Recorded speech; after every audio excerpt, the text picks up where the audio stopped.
Book name is Who Moved My Cheese? An amazing way to deal with change in your work and in your life. Who Moved My Cheese is a simple parable that reveals profound truth about change. It is an amusing and enlightening story of four characters who live in a maze and look for cheese to nourish them and make them happy. Two are mice named Sniff and Scurry, and two are little people beings the size of mice who look and act a lot like people. Their names are Ham and Haw. Cheese is a metaphor for what you want to have in life, whether it's a good job, a loving relationship, money, a possession, good health, a spiritual peace of mind, and the maze is where you look for what you want. The organization you work in, or the family or a community you live in. In the story, the characters are faced with unexpected change eventually. One of them deals with it successfully and writes what he has learned from his experience and on the maze wall. When you come to see the handwriting on the wall, you can discover for yourself how to deal with change so that you can enjoy less stress and more successful, however you define it, in your work and in your life. Written for all ages, this story takes less than an hour to read, but its unique insight can last for a lifetime. Content. Part of all us, the simple and the complex, the four imaginary characters depicted in this story, the mice, Sniff and Scurry, and the little people Ham and Haw, are intended to represent the simple and complex parts of ourselves, regardless of our age, gender, race, and nationality. Sometimes we may act like Sniff, who sniffs out change early, or Scurry, who scurries into action, or Ham, who denies and resists change as he fear will lead to something worse, or Haw, who learns to adapt in time when he sees changing, can lead to something better. Whatever part of us we choose to use, we all share something in common. We need to find our way in the maze and succeed in changing times. A gathering.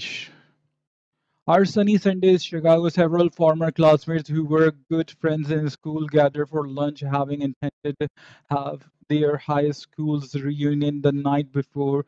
They wanted to hear more about what was happening in each other's life.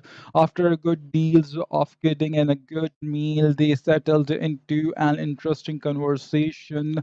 Angela, who had been one of the most popular people in class, said life sure turned out differently than I thought it would when we were in school. A lot has changed and certainly has. Nitin echo. They knew he had gone into his family business, which had operated pretty much the same and had been a part of the local community for as long as they could remember. So they so they were surprised when he seems concerned. He asks, but have you noticed how we don't want to change when things change? Carlos said, I guess we resist changing because we are afraid of change. Carlos, you were captain of the football team. Jessica said, I never thought I've heard you say anything about being afraid. They all laughed as they realized that although they had gone off in different directions from working at home to managing companies, they were experiencing similar feelings. Everyone was trying to cope with the unexpected change that were happening to them in recent year, and most admitted that they did not know a good way to handle them. Then Michael said, I used to be afraid of change. When a big change came along in our business, we didn't know what to do, so we didn't. adjust, and we almost lost it. That is, he continued, until I heard a funny little story that changed everything. How so? Nathan asks. Well, the story changed the way I look at change, from losing something to gaining something. And it showed me how to do it. After that, things quickly improve at work and in my life. At first, I was annoyed with the obvious simplicity of the story because it sounded like something we might have been told in a school. Then I realized I was really annoyed with myself for not seeing the obvious and doing what works, what and doing what works when things change. When I realized that the four characters in the story represented the various parts of myself, I decided who I wanted to act like, and I changed. Later, I passed the story on to some people in our company, and they passed it on the others, and soon our business did much better because most of us adopted to change better. And like me, many people said it helped them in their personal life. However, there were a few people who said they got nothing out of it. They either knew the lesson and were already living them, so, or more commonly, they thought they already knew everything and didn't want to learn. They couldn't see why so many other were benefiting from it. When one of our senior executive who was having difficulty adopting and said the story was a waste of time, other people hit him, saying they knew which character he was in the story, meaning the one who learned nothing new and did not change. What's the story? Angela asks. It's called Who Moved My Cheese? The group laughed. I think I like it already, Carlos said. Would tell us the story, maybe we can get something from it. Sure, Michael replied. I'd be happy to. It doesn't take long, and so he begins. Who moved my cheese? The story. UNCE UNCE long ago, in a land far away, there live four little characters who run through a maze looking for cheese to nourish them and make them happy. Two were mice named Sniff and Scurry, and two were little people, being who were as small as mice, but who look and act a lot like people today. Their names were Ham and Haw. Due to their small size, it would be easy not to notice what the four of them were doing, but if you look closely enough, you could discover the most amazing thing. Every day, the mice and the little people spend time in the maze looking for their own special cheese. The mice sniff and scurry, possessing simple brains and good instinct, search for the hard nibbling cheese they like, as mice often do. Two little people, Ham and Haw, use their complex brains filled with many beliefs and emotions to search for a very different kind of cheese with a capital C, which they believe would make them feel happy and successful. As different as the mice and little people were, they searched something in common. Every morning, they each put on their running jogging suits and running shoes, left their little homes and reach out into the maze looking for their favorite cheese. The maze was a labyrinth of corridors and chambers, some containing delicious cheese. But there were also dark corners and blind alleys leading nowhere. It was an easy place for anyone to get lost. However, for those who found their way, the maze held secret that let them enjoy a better life. The mice, Niv and Scurry, used the simple trial and error method of finding cheese. They run down one corridor, and if it proved empty, they turn and run down another. They remember the corridors that had no cheese and quickly went into new areas. Sniff would smells out of general directions of the cheese. Using his great nose, and Scurry would race ahead. They got lost, as you might expected, went off in the wrong direction and often bumped into the walls. But after a while, they found their ways. Like the mice, the two little pupil, Ham and Haw, also use their ability to think and learn from their past experiences. However, However, they relied on their complex brain to develop more sophisticated method of finding cheese.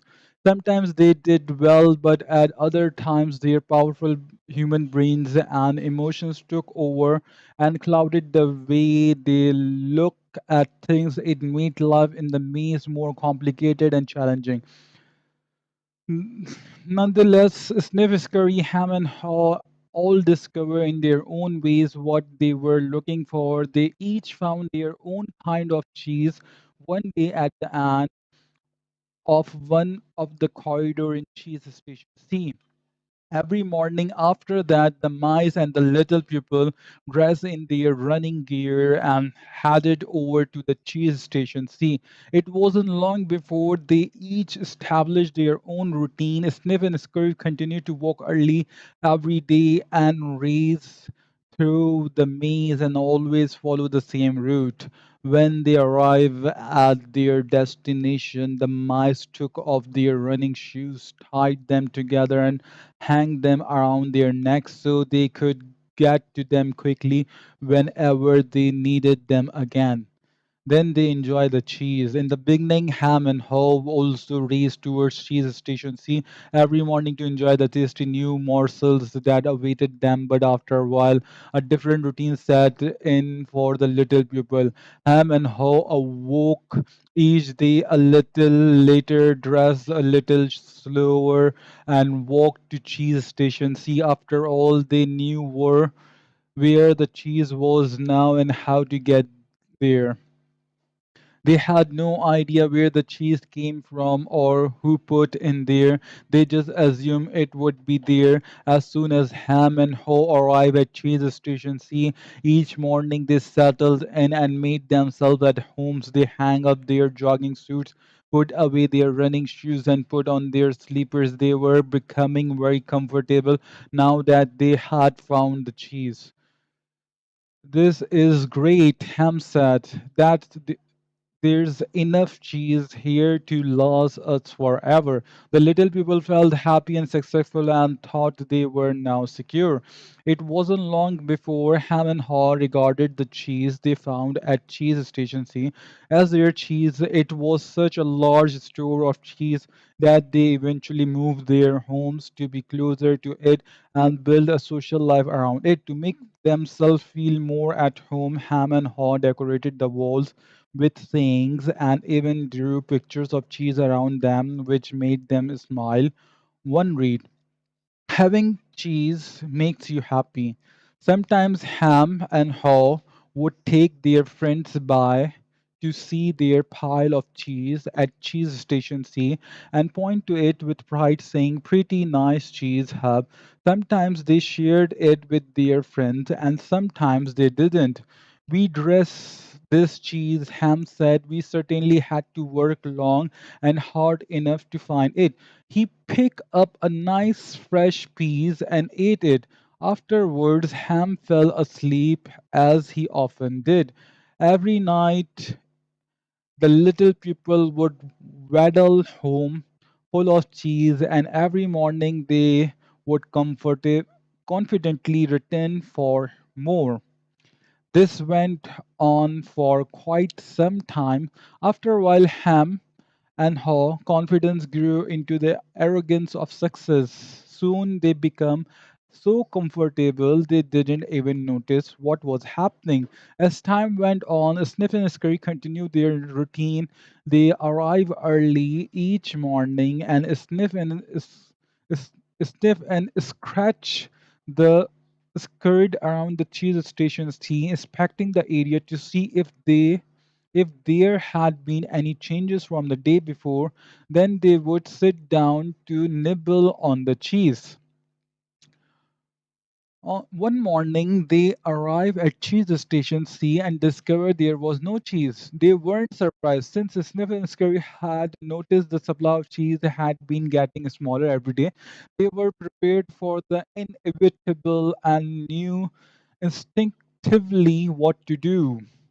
They look at each other and remove the running shoes they had tied together and hang there conveniently around their neck, put them on their feet, and lace them up.